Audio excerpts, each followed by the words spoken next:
The United States has reopened its embassy in the Solomon Islands, a move seen by many as a bid to counter China's growing influence in the Pacific region. The reopening of the embassy comes after the tiny nation signed a security deal with Beijing last year, catching the US and its allies off guard.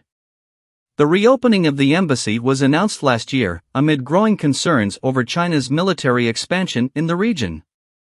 The embassy in Honiara, the capital of the Solomon Islands, had been closed since 1993. The move was seen as a way to re-establish a U.S. diplomatic presence in the region and shore up its influence.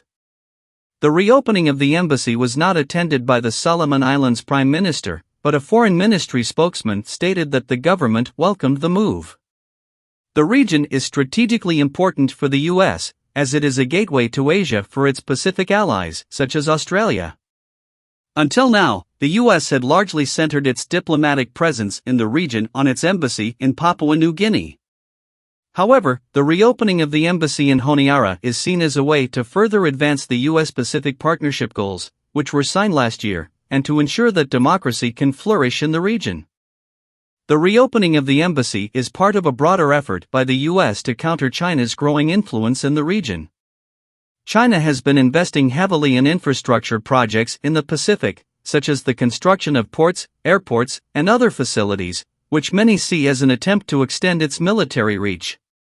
The move by the U.S. to reopen its embassy in the Solomon Islands is likely to be seen as a signal to other countries in the region that the U.S. is committed to maintaining its presence and influence in the Pacific.